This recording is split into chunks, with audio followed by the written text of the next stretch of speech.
Fala pessoal, tudo bem? Hoje eu vou falar da Vale e da CSN Mineração. Eu vou comparar as duas empresas, primeiro aí o que elas fazem, depois eu vou falar também sobre o minério, né, de ferro e também vou falar sobre os fundamentos das duas empresas, dar uma comparação, embora uma tenha feito IPO e outra tenha esse problema de Brumadinho aí, que dificulta um pouco a comparação, mas a gente dá para ter uma boa noção aí. E se você gosta da Vale e da CSN Mineração, você deixa seu like, se inscreve para eu poder fazer o próximo vídeo, que seria qual ação está mais barata, qual o preço justo delas pelo fluxo de caixa descontado. É a forma que a maioria dos bancos corretores analisam as empresas, beleza? Então vamos lá. Começando aqui com as despesas operacionais, a gente vê a relevância enorme de Brumadinho no ano de 7,6 bilhões de despesa, 5,2 foi referente a Brumadinho. Isso porque diminuiu em relação ao ano passado, que era 7,4. Mas quase tudo isso aí caiu no quarto trimestre de 2020. A gente viu um peso aqui gigante no quarto trimestre de 2020, dando aí uma despesa de 4,8 só de referente a Brumadinho, 5,6 aí no geral. Então, você vê a relevância desse caso aí para a Vale, né? Ela tem que resolver isso, ela está buscando isso, fazendo acordos, pagando aí, justamente porque é merecido. Isso aí foi um absurdo que ela fez, né? Vou deixar bem claro aqui, né, antes que reclame aí nos comentários. E só para mostrar aqui a relevância, a gente vê aqui a barra vermelha, olha só, Brumadinho teve um impacto bem grande aqui no lucro, né? Em relação, a gente compara o terceiro com o quarto trimestre, todo o problema está aqui no Brumadinho.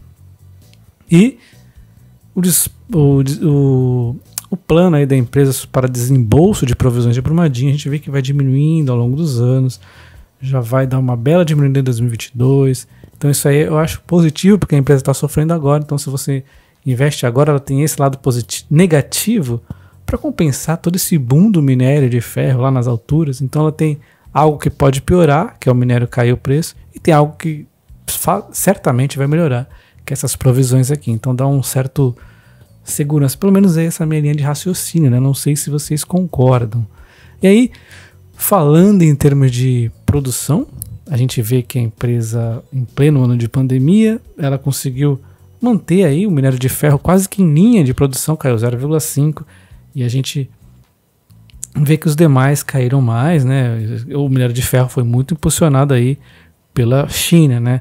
Os demais caíram, Pelotas caiu 29%, manganês 53%, carvão 33%, a níquel subiu, cobre deu uma caída, e cobalto subiu e ouro deu uma quedinha.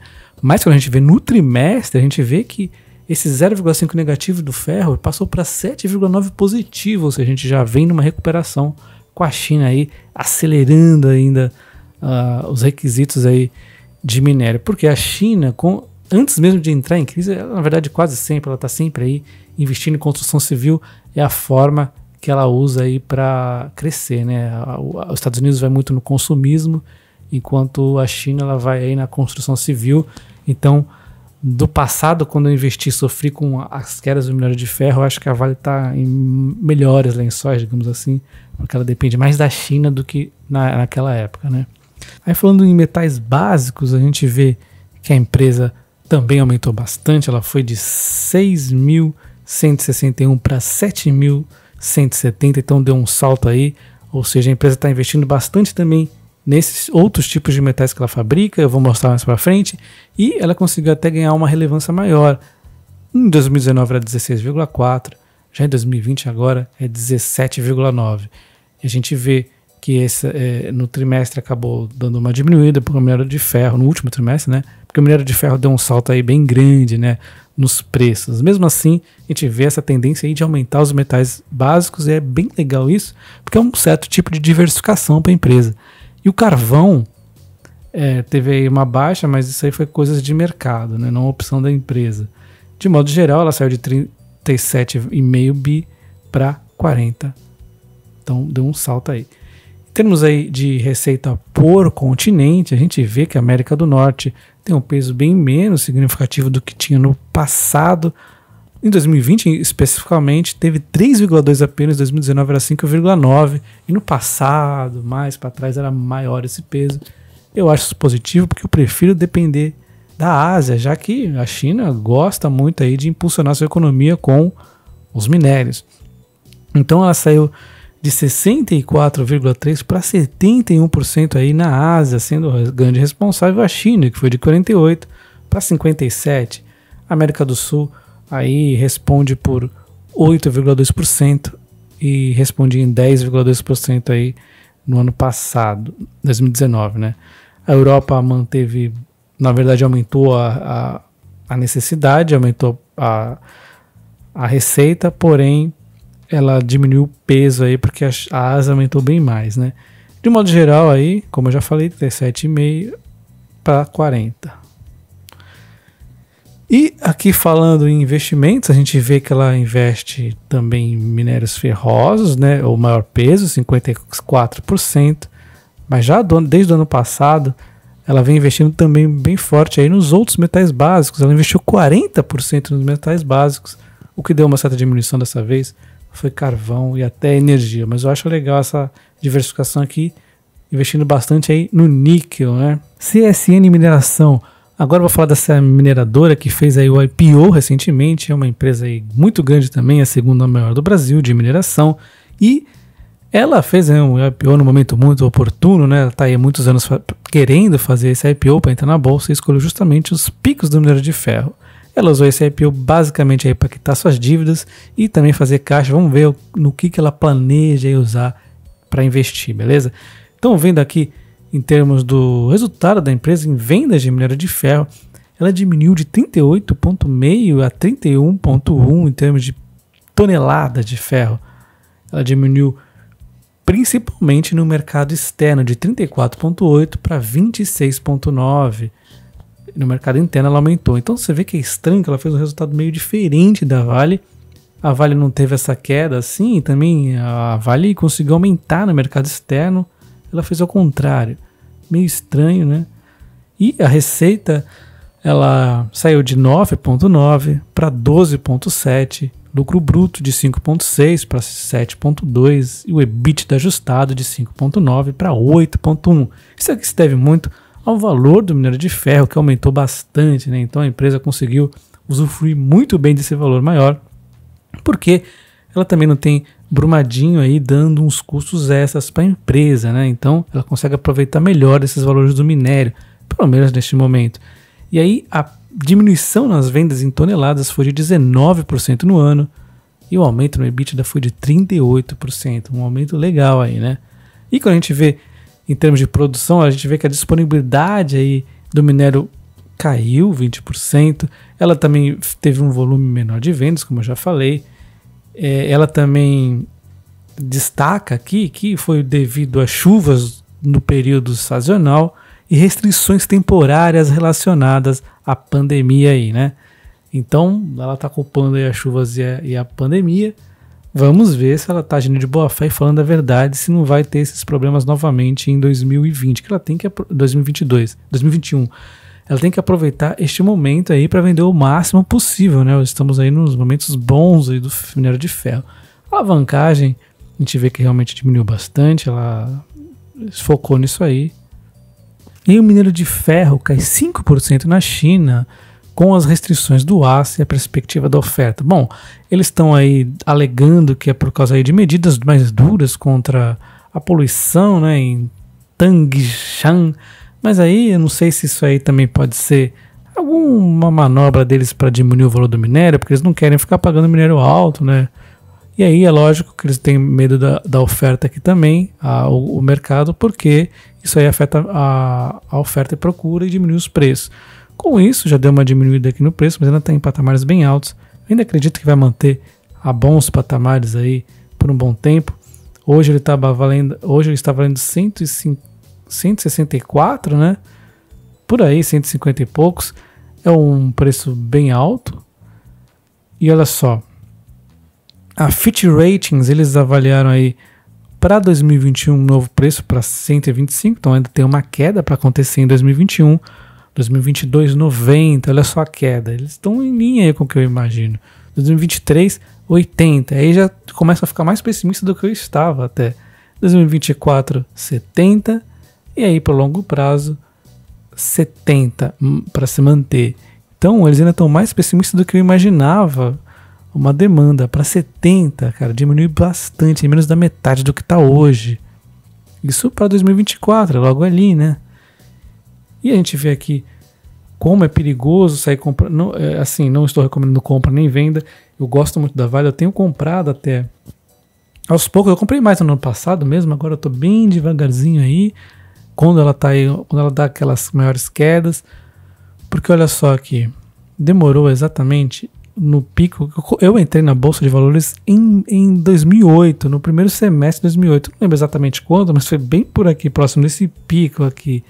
E olha só, como eu me dei mal. Eu saí comprando com indicações de corretores. O super ciclo, super isso, super aquilo. Eu fui lá comprando que nem um doido.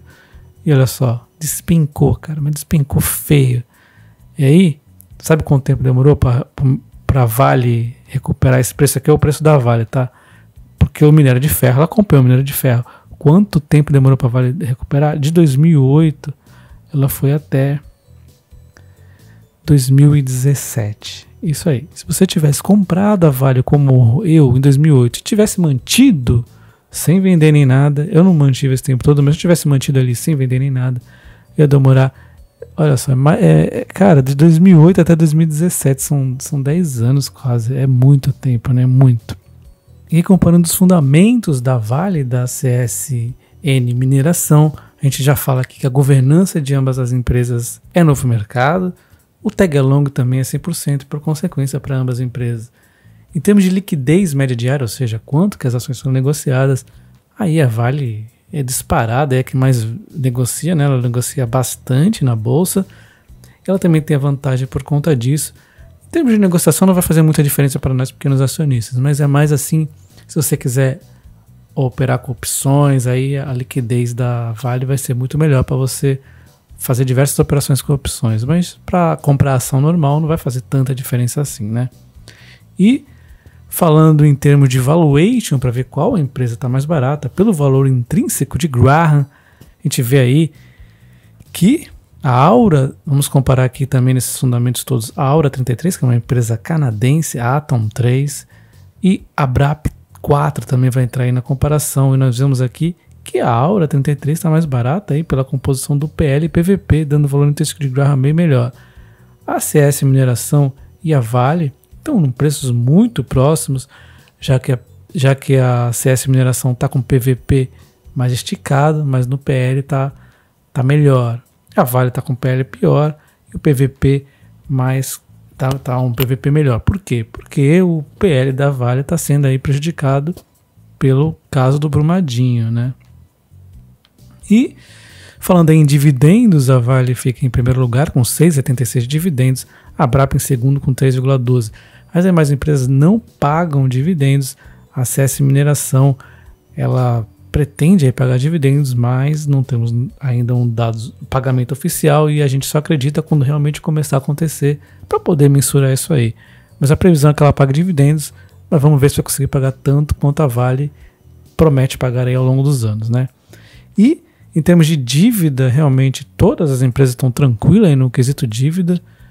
Parece ser algo comum do setor, não sei se eles estão aproveitando, provavelmente aproveitando agora também este momento aí do boom do minério de ferro para quitar suas dívidas, né? Estão todas bem tranquilas aí, mesmo a Vale na última posição e a CS Mineração na penúltima, estão muito boas de dívida, tranquilo. Tem alguma dívida aí para curto prazo, mas de resto estão tranquilas. E falando aí nas margens, que é a eficiência da empresa, a margem EBIT, a margem bruta e a margem líquida, a Vale fica um pouco atrás aí da CS Mineração, perdendo na margem EBIT de 25 a 45, na margem bruta de 52 a 60, aí fica bem próximo, e a margem líquida de 29 a 12. Novamente aí a gente destaca uma certa prejudicada aí por Brumadinho, né? E a Aura 33, empresa canadense, fica entre as duas aí, no meio das duas, e a Atom fica na frente. Falando em rentabilidade de investimento, a gente vê novamente a CS Mineração na mesma segunda posição e a Vale na terceira, com a Aura 33 no meio. Aí a gente já vê uma distância um pouco maior, agora em ROIC, 38 contra 18, 38 contra 14 no ROI, no ROA 20 contra 5 e no giro de ativos 0,70 com 0,44. O mais importante aqui eu diria que é o ROIC, o ROI e a Vale aí perde consideravelmente bem aí da CSN, né? Em termos de crescimento, eu até zerei aqui esse ranking, porque não vai valer comparar a Vale com a CS Mineração, já que eu não consegui os dados de crescimento da mineração, porque ela fez IPO agora, então nem adianta, eu tirei isso aí do ranking, a parte de crescimentos que é importante para a Vale, na verdade, né? No geral, a gente fica aí com a Vale muito próxima da CS Mineração, um valuation um pouquinho, ou seja, ela está um pouquinho aí, quase nada mais barata que a CS Mineração, aliás, mais cara que a CS Mineração, quanto maior o ranking pior, né? Então bem pouquinho mais cara que a CS Mineração, ela ganha aí nos dividendos, mas há quem diga aí que possa ser injusto essa conta, então a gente pode até diminuir aqui para ver. E na dívida ela perde por pouco, ela perde também na eficiência, ela perde aí na rentabilidade de investimento, mas a gente tem que levar em conta Brumadinho, tá? E se a gente tirar aqui os dividendos das contas, aí realmente a gente já vê uma certa diferença da CS Mineração para Vale. Mas 2 pontos, Brumadinho, que tem que lembrar disso, e o outro ponto é os dividendos, que a gente já sabe que a Vale paga, a CS Mineração a gente não vai saber quanto que ela paga ainda. E o último ponto aí é o crescimento, que não pode pôr, a Vale é boa nisso e não dá para pôr aí conta CS Mineração, né?